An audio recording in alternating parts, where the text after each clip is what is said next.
Hello, everyone. Thank you for joining us for tonight's workshop on psychic abilities. We do have people here today. Hello, everyone. Hello. And to all of you that are watching, thank you. Feel free to leave comments. I will try to answer them as best as I can, answer questions. We are going to do a couple of different pieces to this workshop tonight, so feel free to put anything that you get in those comments, and then we'll see if you got anything right. All right. So first off, who here has ever experienced psychic abilities? Okay. Don't be shy. Raise them hands. I don't know. Two. Say that. Okay. All right. So, did you guys know that there's actually more than one type of psychic abilities? Yep. Okay. So, what you said that you've experienced psychic abilities? I thought you said anybody who hasn't. That's all my. Or no, raise has. my hand here. I'm like, okay, not me. Has. Would you like to share your experience? I've had them since I was a little boy. It started when I was 6 years old. I'm more of a sensitive than a psychic. Okay. Like from the readings I've read over the years, there's a difference between how they're categorized. Like a psychic, for example, clairvoyant, clairaudient, sixth sense, visions and dreams, waking visions. Sensitive is more like an empath, things of that nature. I'm an empath. I had no idea when I was a little kid what was going on with me or what to call it. I just knew what I could do. And I found that people didn't like you reading who they were, like a grocery list. They got mad, they got upset. And it took me a while of reading, understanding, and exploring to get an idea of what was going on with me and why and what I could do with it. Very nice. So I as well have had experiences with psychic abilities. It's something that I've experienced ever since I was a child, which most commonly is how people end up starting experiencing them initially is in childhood. These gifts are either passed down through individuals in their family. We've noticed a trend that they're actually being passed down on the maternal side, though it's not impossible for them to be also on the paternal side as well. We have been able to kind of track it back that way. For me, I'm a third generation psychic medium. So we're going to go over a list of all the different type of psychic abilities that there are. I think I counted 8.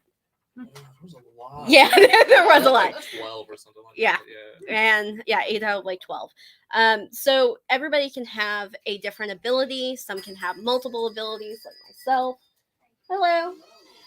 So with that being said, some of the different things, and if I can pull it up.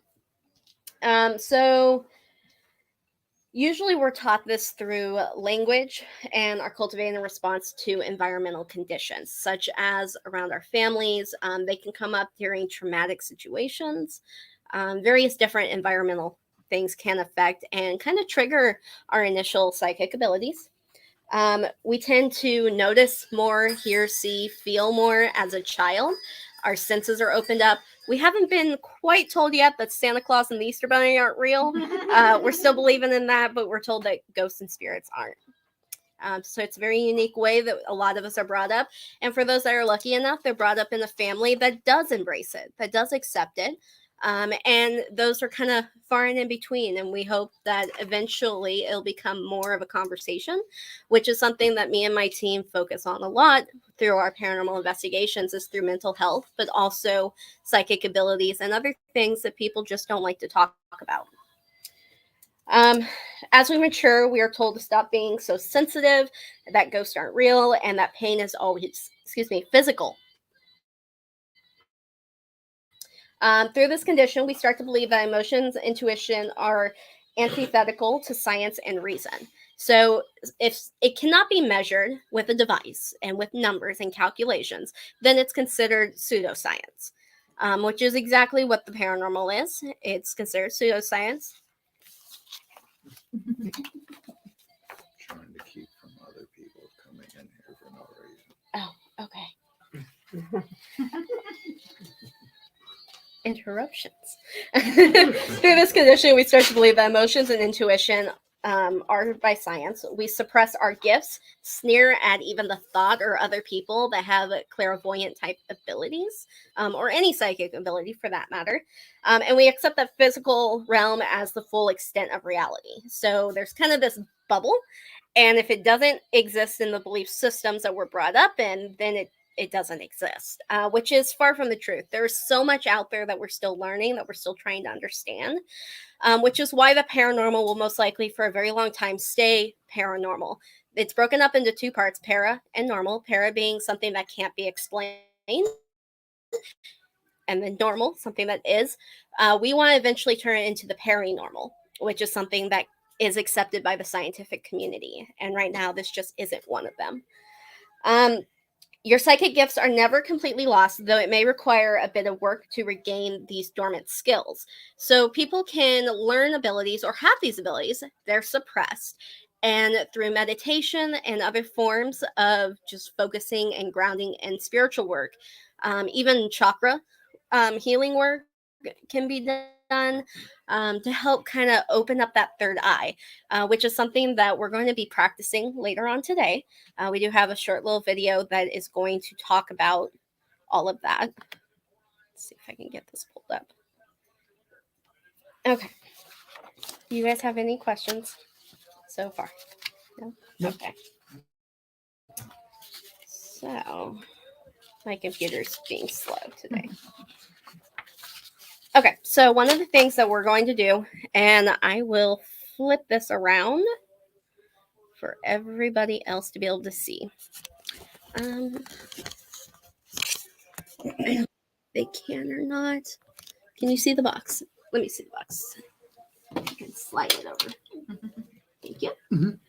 Can you guys see it okay? Okay, so with that paper, I think you can see it. Yeah, you can see it. There we go. Okay. So in this box, there is a crystal. And I would like for you guys to focus on this crystal. Try to calm your minds, focus, see if you can kind of reach out and determine the shape, the color, what type of crystal it is, even by its name, and see if you're able to pick up on that energy and what's coming from the crystal inside the box. So I'll give you guys a few minutes to do that. Anybody who's watching, you're welcome to do the same thing. This process, that what we're doing, is called remote viewing. It is a form of psychic ability. And as investigators, we bring people in who have this ability to help us on cases. So we'll kind of try it and we'll see what you guys can pick up. So feel free to write down anything that you get. Listen to your intuition. Your intuition is going to be your best friend through anything in life. It's something that really you should lean on because normally your intuition is going to be correct. Sometimes we meet somebody new and we're just like, just doesn't seem right. Something seems off. It's your intuition talking to you. And you should probably listen. And then there's other times where you walk in and you meet somebody, you're like, yep, they're the ones that are going to be my new best friend. Intuition. It all kind of works out that way. And we're brought together for various different reasons. But listen to that intuition. So feel free. I'll give you guys a few moments. Whatever's, and I promise there is something in the box. It's not a trick. You need to get up and move so you can see. Okay. You said color, shape. Yep. Anything that you pick up, any kind of description, maybe what its properties are that it's used for. You can close your eyes, you can visualize. Sometimes these feelings can come as feelings, they can come as thoughts, they can come as sound, images, anything like that. So it's just something that you can kind of close your eyes, ground yourself, breathe. Make sure that you're in a relaxed state when you do this.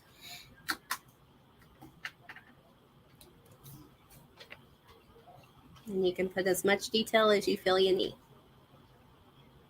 You can even draw it if you can see it. You can draw what it looks like. Well, I wasn't really drawing. That wasn't working.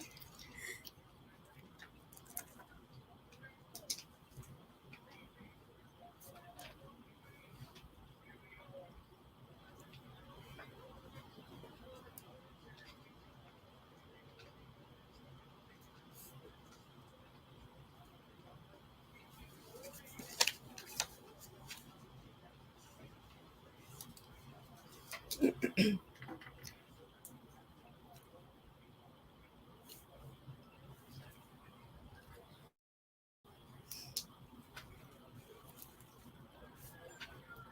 trust your intuition on any messages that you might have coming through. Go with your gut. Okay.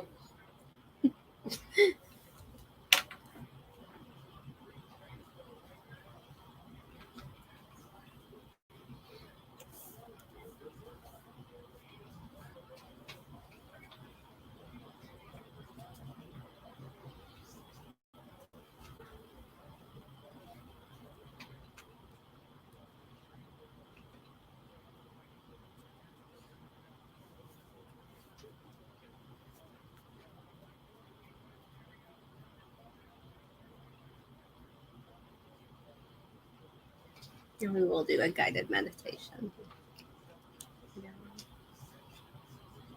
Okay. Does everybody have something down? All right.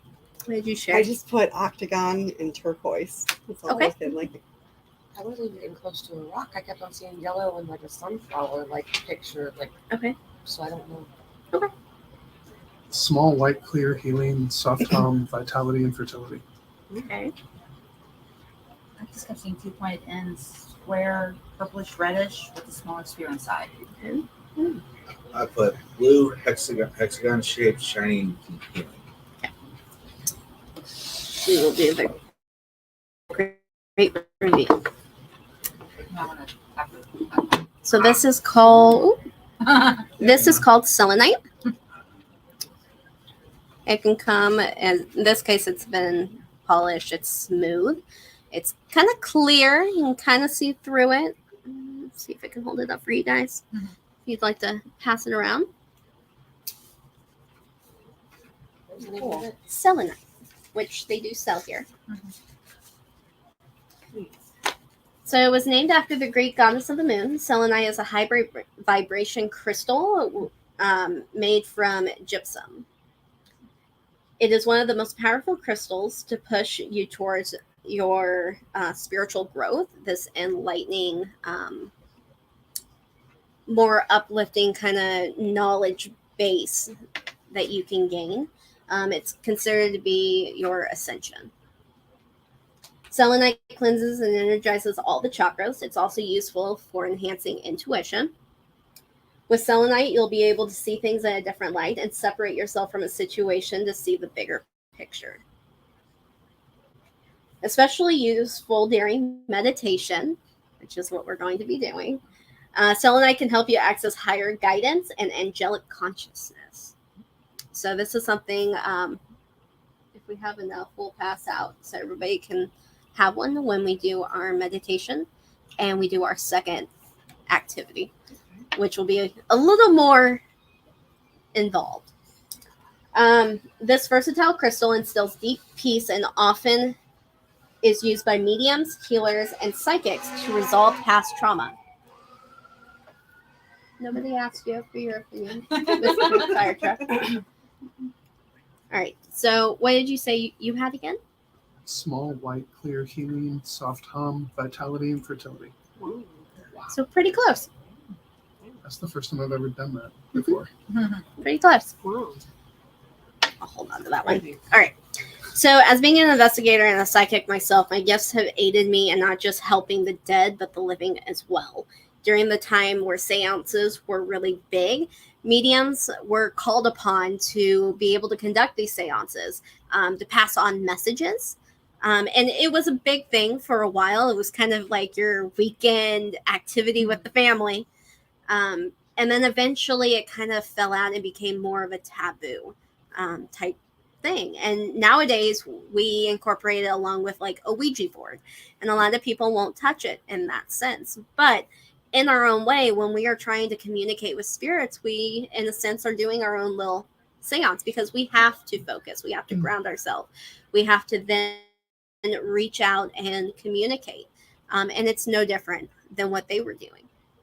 So I've been able to use this ability for cases that I've worked. Thankfully, I have had the opportunity of being a part of a group called the Warren Legacy Foundation. And then Lorraine Warren, for those that are familiar, and their grandson, Chris McKinnell, Chris still runs the foundation to this day, and back in November, I was brought onto their team. So I assist all over the country, on top of what my team does. So I stay pretty busy.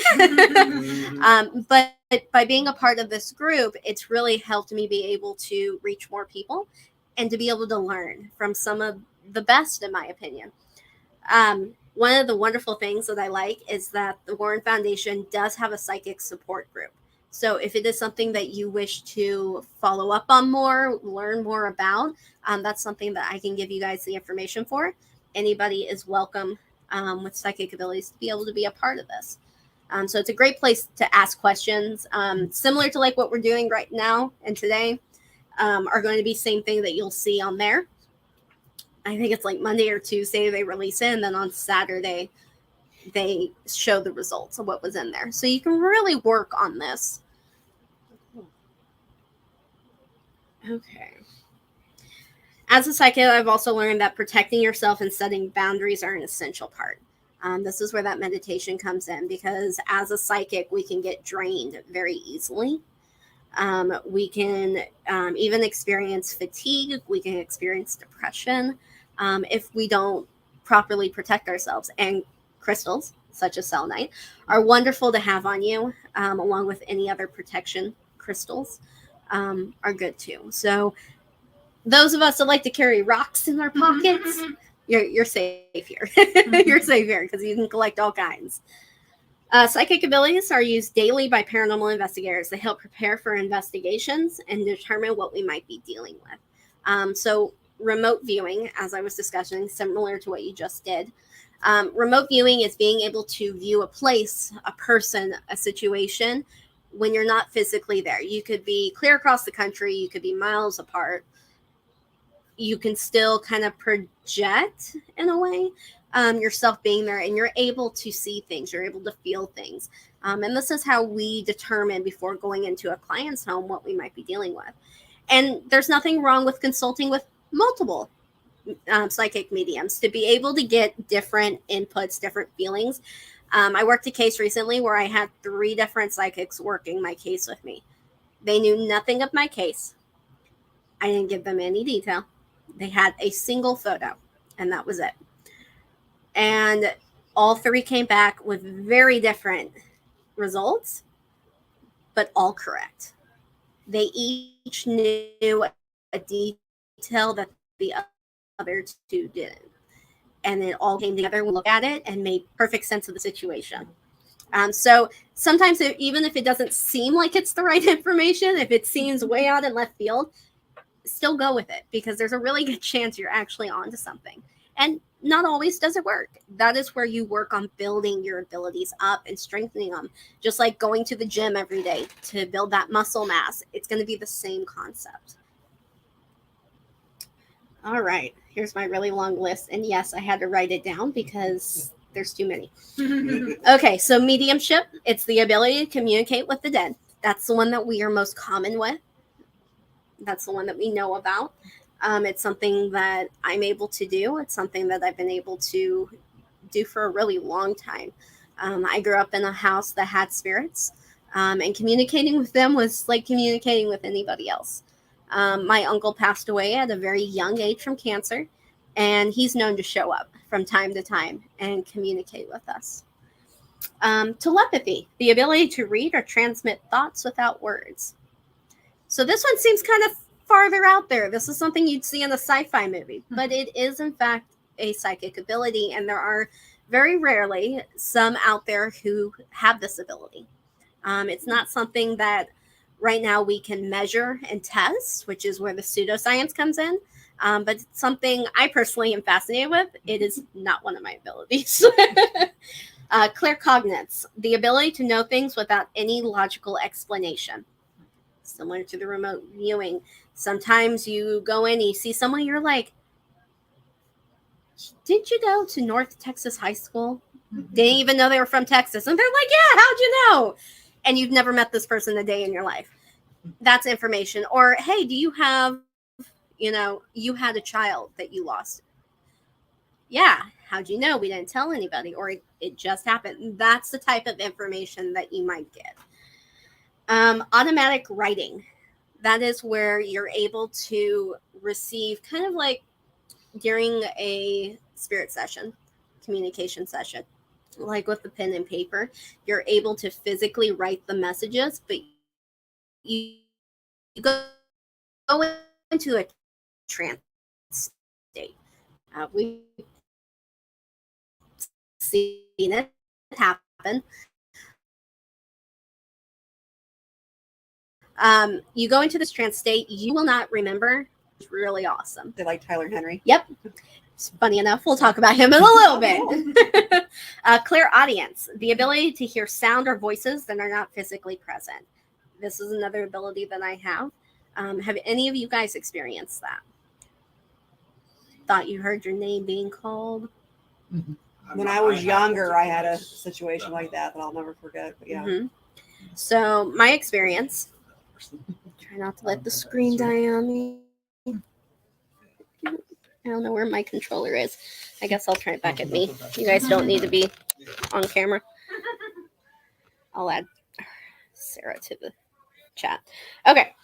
So my experience personally was, I was much younger.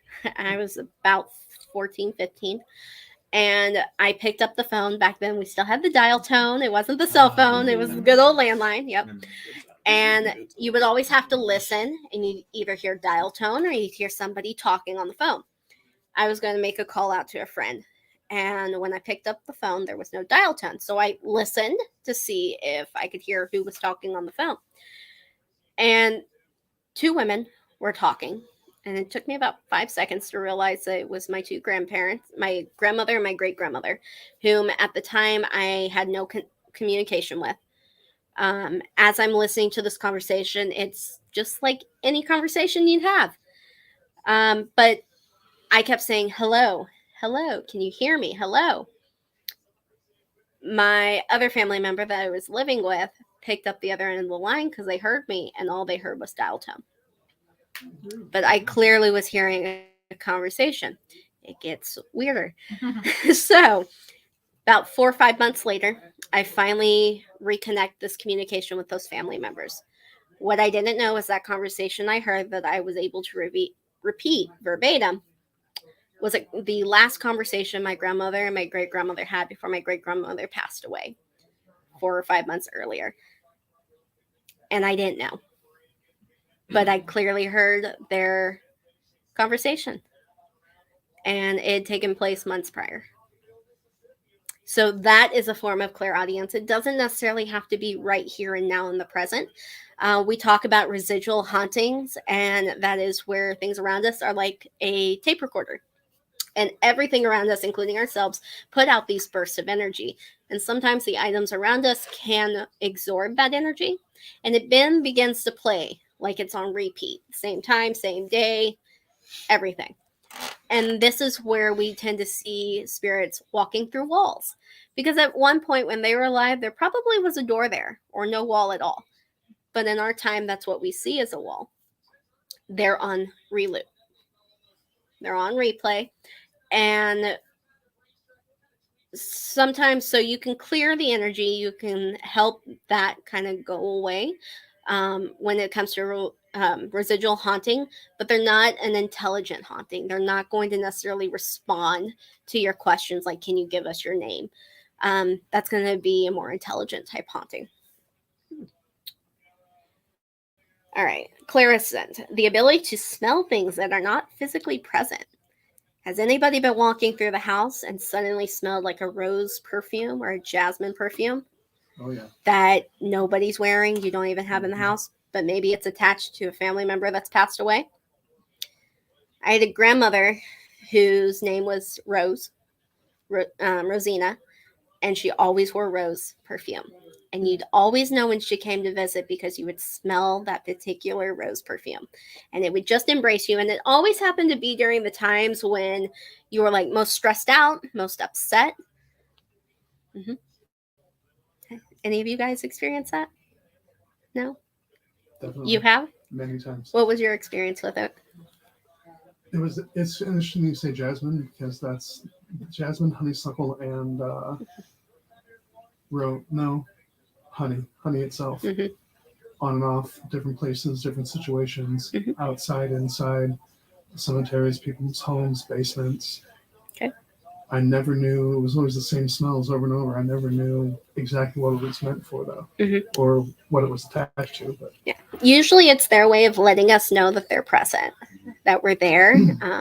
When we're super stressed out, we're upset, maybe we've lost a loved one, that's their way of comforting. So usually when that happens, you can say, I see you, I feel you, I know you're there. Thank you. So it's a really awesome experience when you're able to.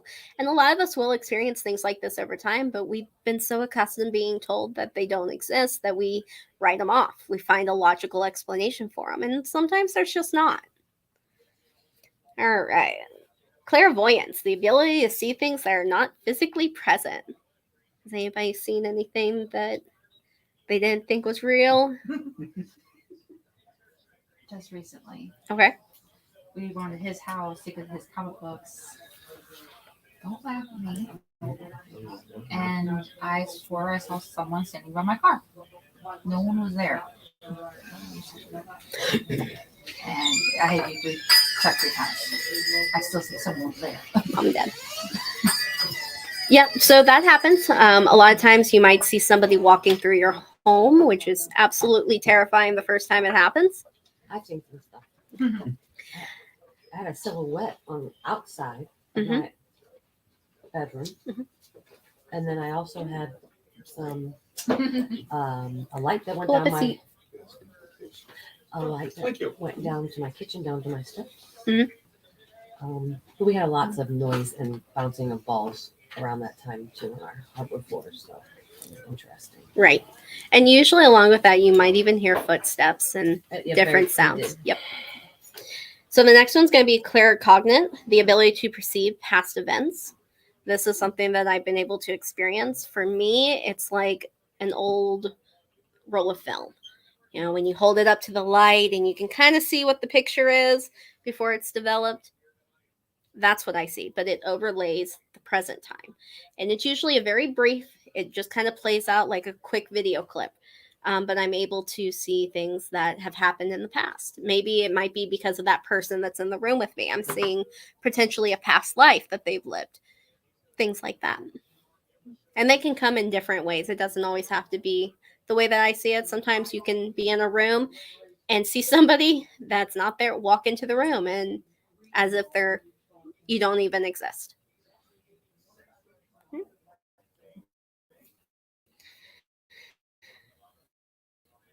Clairempathy, the ability to sense emotion. Who here room and you can feel it. You just and all of a sudden you Yeah. get upset or you get super happy or any of these strong emotions are things because you're picking up on that empathy side of things. You're picking up on those emotions. And that can come in handy when you're working a case because you're with a client and maybe they're nervous and you can feel that. So you're able to walk them through and it maybe explain things a little bit better so that they're calm and relaxed. Mm-hmm. Clairtangency, the ability to touch. So sometimes people are able to touch like this box. And when you do, you're able to receive messages, images, feelings, emotions. You guys are nodding. Have you experienced that before? No, I'm No. agreeing. I'm just listening. Just to you. agreeing. Okay. I'm just- sorry. You can receive messages through that. And sometimes it's because they're an artifact, like I said earlier, about that burst of energy and recording. That's what those items have done. They have recorded that, and you're now able to receive those messages. Cartomancy, the ability to predict using cards, oracle, tarot card readings, the messages that are imparted, depending on how you believe, whether it be the angels, the universe, however, the ability to read a fortune teller, all those things are part of a psychic ability, and it's one that a lot of us have experienced or will at some point in our life. Remote viewing. So our session that we did earlier with this was part of a remote viewing. Now, as we said about being able to reach places that are much further, that will be our next part of our workshop. Psychic or energy vampires. So these are the type of people that when they're in the same room with you, excuse me, when they're in the same room with you, you become drained. Suddenly you have no energy. Again, depression, things like that. It's usually the person that you're just like, I can't be in the same room with you. You give me that bad feeling, and you don't want to be near them. Those are going to be your energy vampires. Those are the ones that are going to be pulling off your energy. And that's where you end up being drained. So it's a good thing for protection, and to be able to work on those abilities to have that protection, to have those walls. And just like doing protection anywhere, whether if it's at home or with yourself, any wall will eventually start getting torn down little by little. So you're always going to want to go back in there and just retouch up again, reinforce those boundaries for protection. All right. So, famous psychics. We just talked about Tyler Henry, the Hollywood medium. That's probably a big one that we're most common with. There's going to be Chip Coffey. He's another one. Lorraine Warren. She's obviously going to be another psychic. And then there's a couple others that aren't quite as known. Sheila Jones, David Patrick Young, and Gail St. John. So Gail is an expert psychic in crimes and missing people's cases, which will actually be our next part of our workshop. We are actually going to be doing a remote viewing on a murder case. And you guys will be attempting to recall details, maybe evidence, what happened to her, where, how. I will only give you 2 pieces of information. I will give you the town and state she's in, same state, and then I will give you her name. But those are the only 2 pieces of evidence that you will have until we're done. And then I will play a short video that goes through and explains exactly how they found the person and all of that. So whatever you feel, whatever you get from this part is going to be something that go with it. Listen to your intuition, listen to your gut feeling with it. And that's something we'll do in just a moment. Okay, so using your psychic abilities, you'll need to meditate regularly to connect yourself with that inner wisdom and intuition that I was just talking about.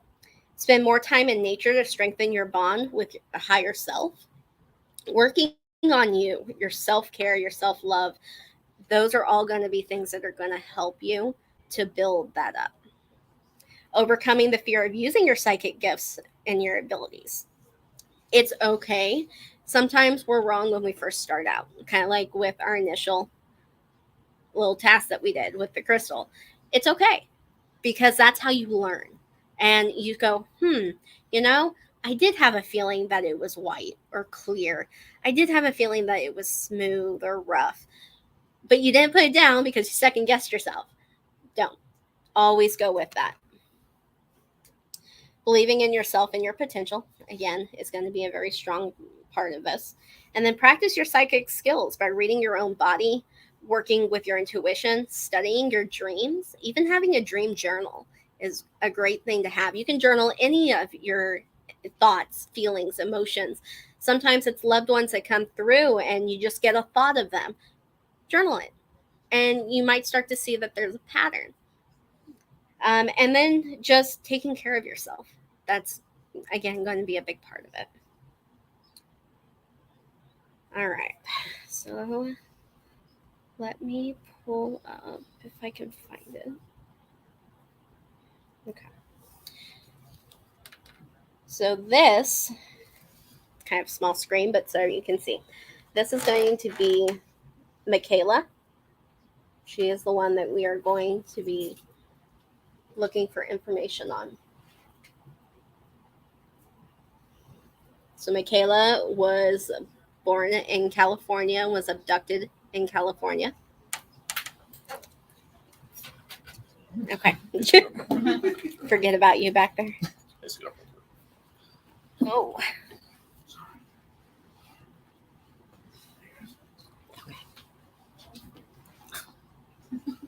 Gotta get back to my seat. All right. So, and then I will pull this up. So if you guys want to start already writing down whatever you might think or feel from this photo, and then I will Wow. Pull up the rest of the information. Yes.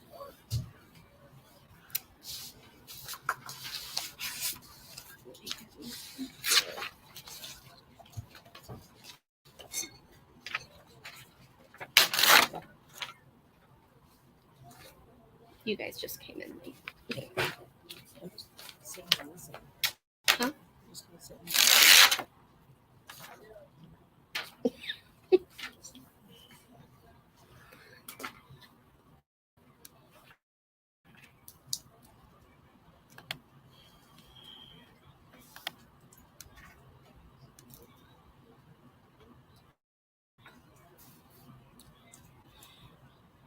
You could be looking for details such as what she was wearing at the time, how she was kidnapped, how she was murdered, where she was kidnapped and murdered at.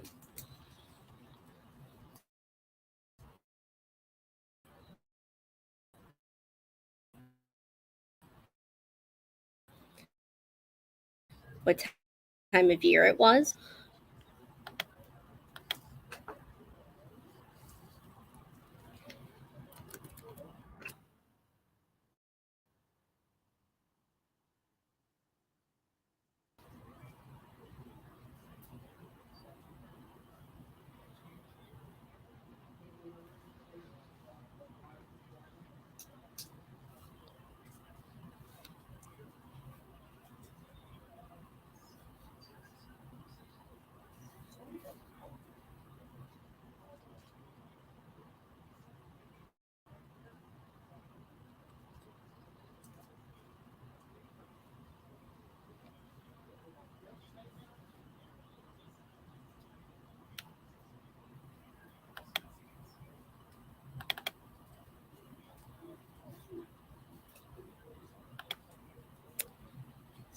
And I will show you guys as well. Let's see if we can. Oh, no. Need help if it's on the right one. So this is the lady that was kidnapped and was later murdered.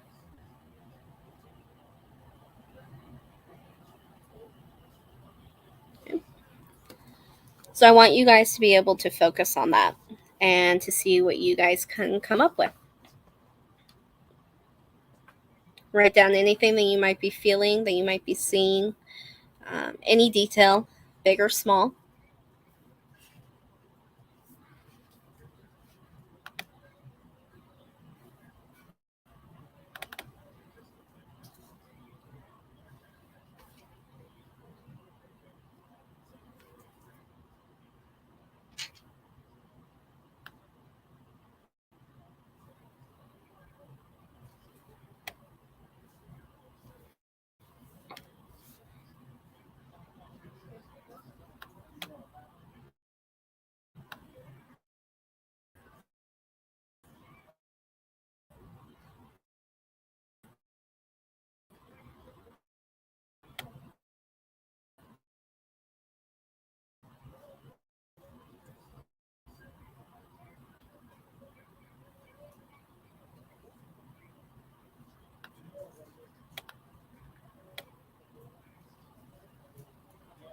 Feel free to leave what your guys' thoughts and feelings are in the comments.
Hey, Natalie. Can you hear me?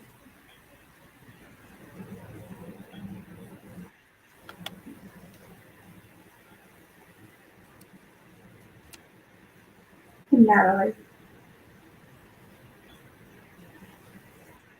Can you hear me?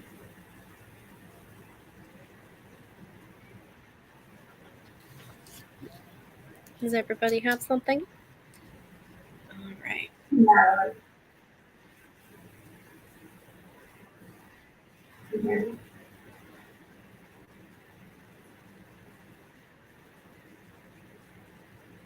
Does everybody have something? Natalie. Can you hear me?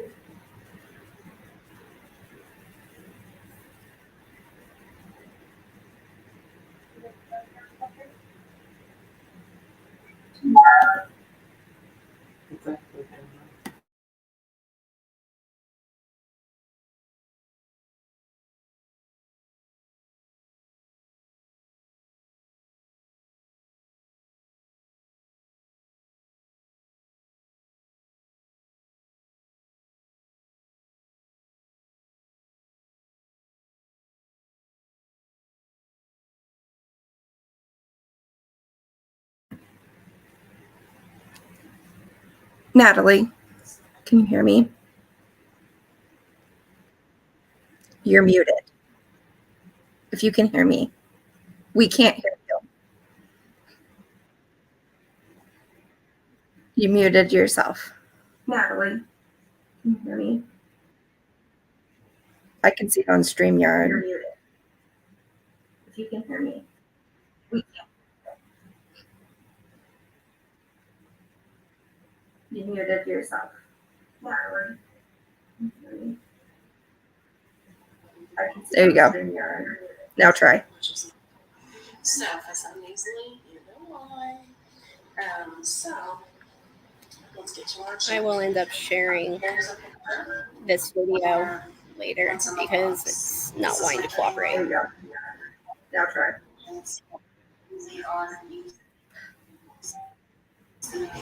Yeah. Here's a picture of her from school. With the shirt, hat down on her guys. So, this is her when she was a girl.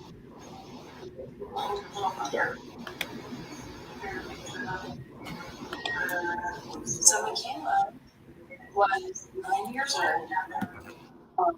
Disappeared. She went with a friend of hers to a local supermarket on 11/19/88.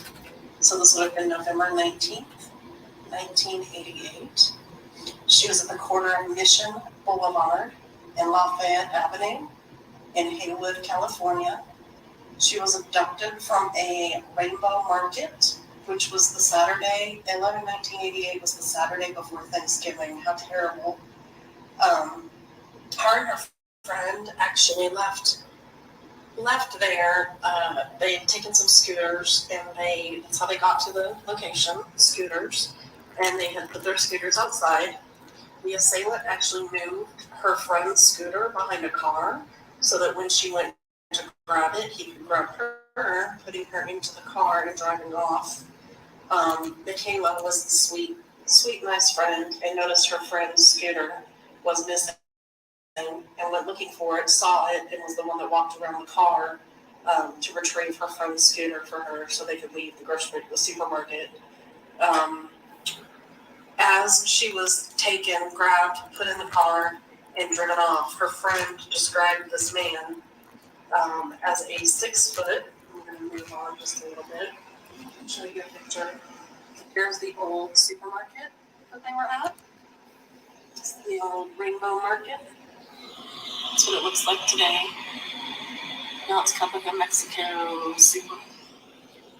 So the Rainbow Show Market that back then. Look at that on the phone. And as you come in here, this is the main room of the Graham Suite. This is the description Michaela's friend gave the police officer. Her friend described him as 6 feet, in his 20s, slender build, blue eyes, and shoulder-length, dirty blonde hair. Other witnesses said he had a mustache, but that was not confirmed by the friend. The scooter was dusted for fingerprints, and viable prints were taken from the handlebars and the fork of the scooter. And that was back again in 88. So stepping forward, because once again, we have issues with DNA. DNA can't resolve the problems, those kind of things. We move forward to actually 2018. The fingerprints are finally looked at again. The crazy thing is they, all those years, had already had their man. I'll walk over here and show you guys outside. Hopefully you'll be able to see. This is out our window. And in the previous pictures I posted of the hotel, the Jerome Grand sign is literally right below this window. So we're on that north face of the building. And this is Cleopatra Hill that it sits up in. It's like literally way, way up here. We gotta get down all those little roads to get back to the town down there. You can see like an old mining thing off in the distance too, right there on the right. So, moving forward with our case, they didn't realize, but they had already had the convicted killer. He had been in prison for murdering these two ladies as well.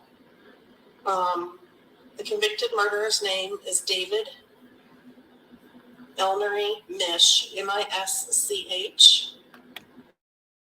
They ran the fingerprints from the scooter in 2018, and they also had 2 eyewitnesses that pulled his photo after all those years out of a double-blind photo lineup, and they both said it was him. None of the victims knew him. These women, there was a lady named Ball, and then these women are Xavier and Dewey. Also important to note, when Michaela went missing, she was wearing a white shirt that said Metro and had a red rainbow and some denim jeans. I want to tell you briefly about these 2 women.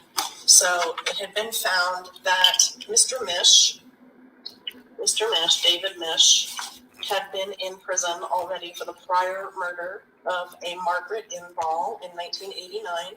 She was 36 from Haywood. He actually pleaded guilty to stabbing her to death and was sentenced 18 years to life in 1990. So this would have just been 2 years after, or actually 1 year after Michaela. And then in 1986, which was 2 years prior to Michaela, he had actually murdered these 2 women here. One of them's named Michelle Xavier. She's 18 years old. She was from Fremont. And the other was Jennifer Dewey, 20. And basically both of these women were shot and stabbed, sexually assaulted. They were tied up, and these killings were found 11 miles outside of where Michaela's abduction took place. 2 years after, this was 1986, that their bodies were found, and Michaela disappeared in 88. In 16, prior to the DNA getting, it's getting better, a new detective came in and focused on this case here with Xavier and Dewey because it had never been resolved. And they actually pinned it back to Mr. Misch, who was already in prison from Margaret Bell's death, or Ball's death, sorry.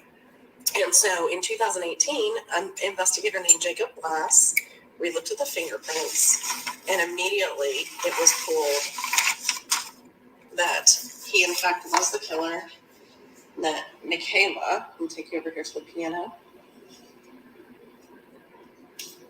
He was responsible for Michaela's death. He did confess and own up to it in prison.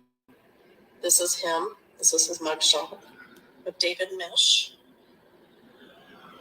And there's a picture of Michaela again with the picture of him when booked and the sketch artist of him when he would have been in his 20s when he did all this and committed all these crimes.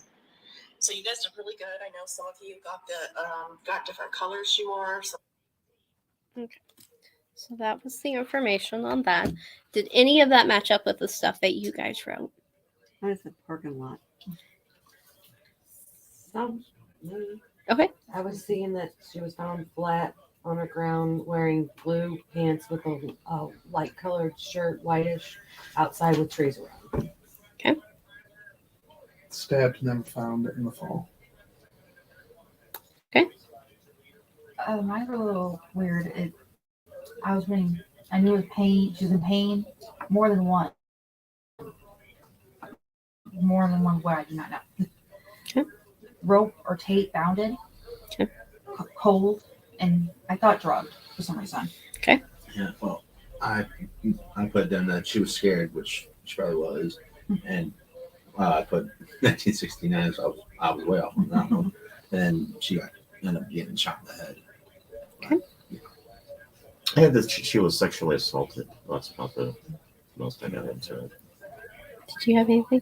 Mm-hmm. Sexually assaulted, rope, Northern California, it was like 1980, 1982. What was the other one? Rope, sexually assaulted, and I kept seeing a car, like at the back seat of a car, and the old. I want to say it's like those old time Mustangs, but the seat with the pleather in the back. And I kept getting dirty blonde, but I couldn't quite determine whether he was a dirty blonde when he was younger. So that's what I got. So, a couple of the details that weren't shared in that is that Michaela's body was never found. They still haven't been able to locate her to this very day. And when they ask him, he says, yes, he killed her, but doesn't remember anything else about her. Doesn't remember where he buried her or anything. As far as the car, that's not too far off. The witnesses stated that it was a older black style car, potentially, what was it? Let me Supernatural, the Impala. Yep. It was the Impala that they were describing, which matched the vehicle at the time that he would have had.